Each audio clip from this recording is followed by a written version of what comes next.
The keen viewer of this channel will wonder, how am I going to freeze my battery living in Phoenix? And the answer to that is we are driving 2.5 hours north to Flagstaff, Arizona, where it's getting down to 10 degrees tonight. So it's going to be extremely cold. I have set my arrival state of charge to 10%. So I'm going to get out of the car at 10%, go into the hotel. Also, there's an Olive Garden near the hotel, and your boy's gonna have an evening, okay?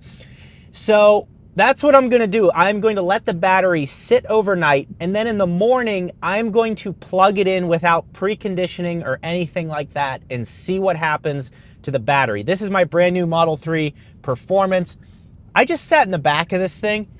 It's a nice car. Like, to have this power at your disposal, have full self-driving, and a charging network this thing is a huge value. I'm really excited about it still, and just ordered the new Model Y, so that's good. Ordered the new Model Y, and I got a launch edition. You'll see, I should be getting it in March, and I'm very excited for that. But that's what we're doing. We're on our way to Flagstaff. Enjoy this trip, and enjoy this scientific information you're about to receive from the Gjeebs organization.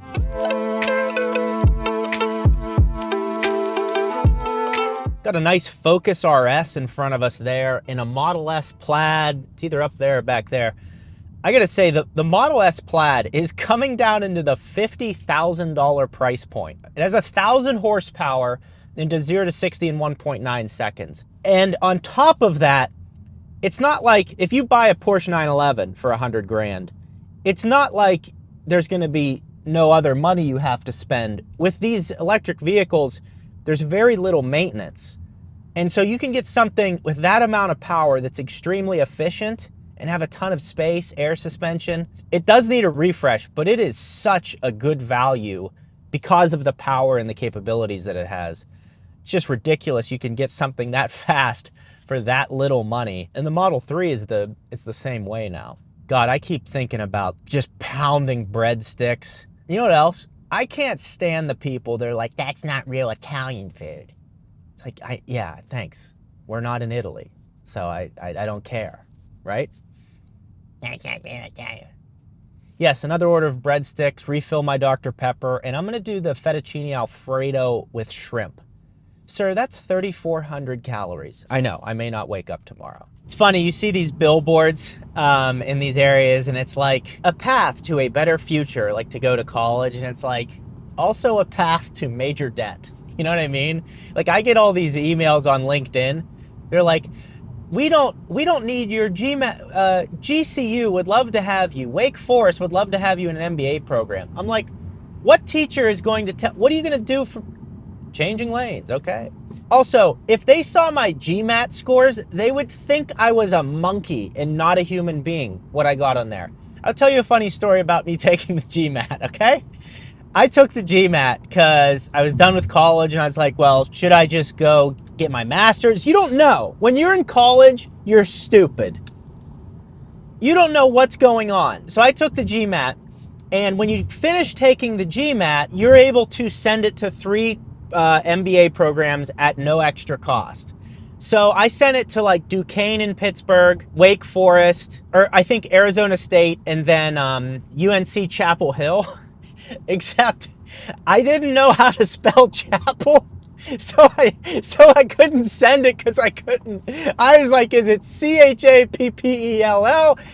CHAPEL? I had no clue, and I had gotten such a bad score because I just, that's not me, you know. I'm good at person to person. I'm a salesperson. That's what I'm good at. That's what I love. I mean, those GMAT scores, my dad said when I sent those scores into the colleges, the deans were probably pissing themselves at the results because they couldn't believe what they were. Which leads me into today's video sponsor, Magback, who has a new rim case. Let's check that out right now. Magback just cut the price of their rim protector from $249 to $149, and these protectors give you the peace of mind that if you curb your wheel, you won't actually scratch it. And because they are sectional, you can replace only the damaged section. But even if your wheel already has pre-existing damage, this will cover it perfectly at a fraction of the cost of painting them. They come in red, white, and black and will perfectly match your wheel, whether it's a Model Y Performance or Model 3 Performance or just the 20-inch induction wheels on the Model Y.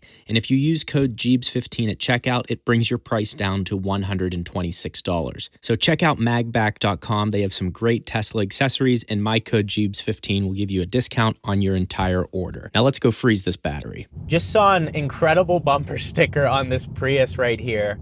He said, there's a sticker, it said, "Not a liberal, just saving money to buy more gas."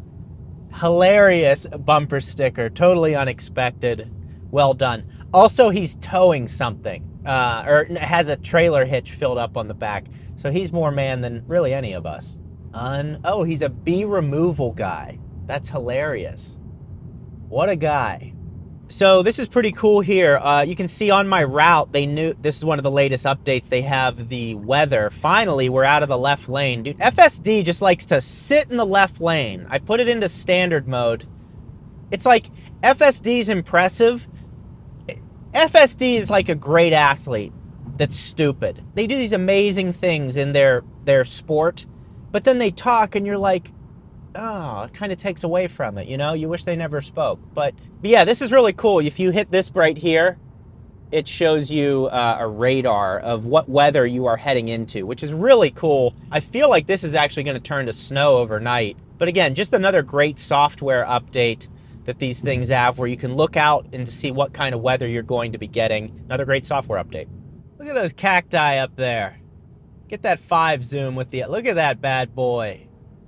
He doesn't know how lucky he is to be on that hill, because us Americans, we mowed that hill down. We said, we gotta widen it.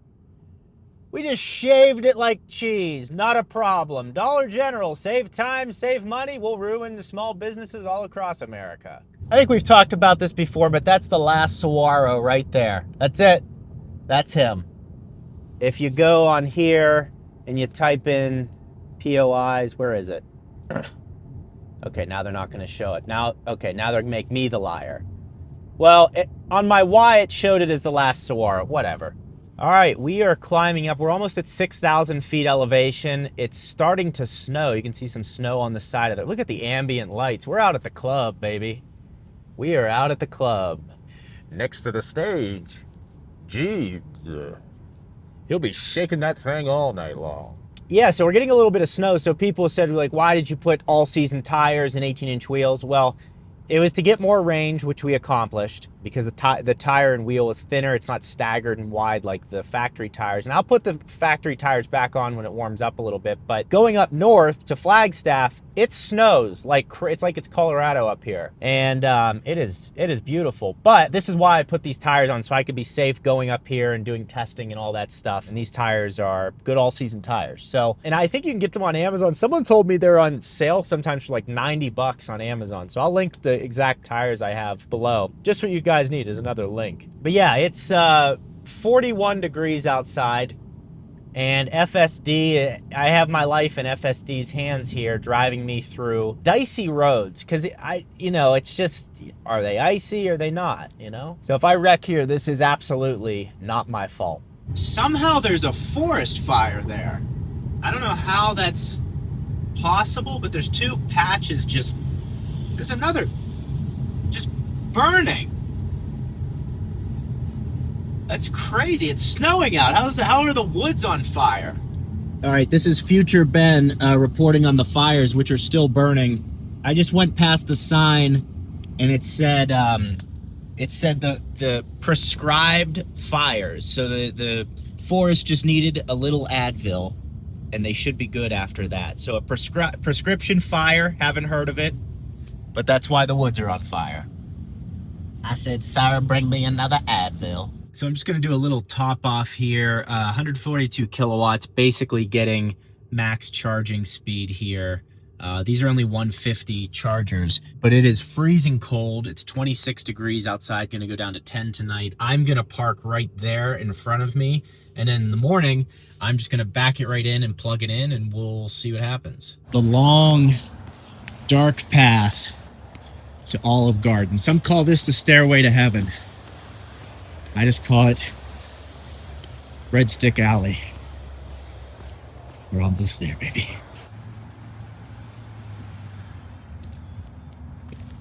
Shout out Joey. It's the last they saw of him.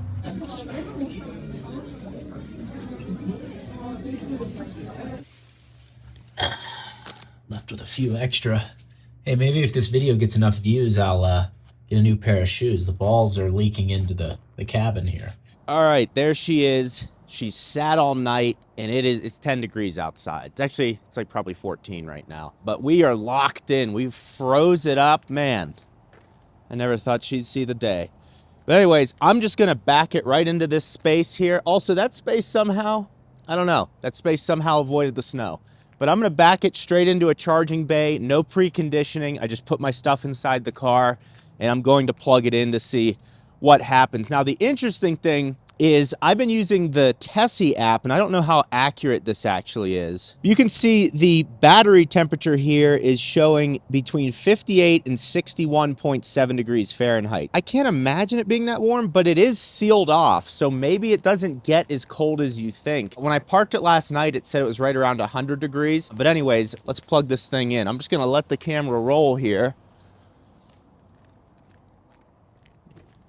Oh, look at that. Oh my God, dude, the cold, you can have it. People are like, I like the cold. No, you don't.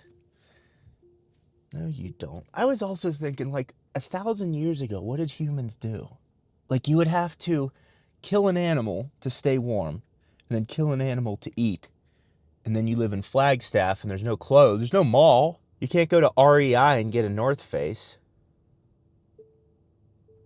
Okay. So cold and battery low. We recommend charging now. I know. I know you do.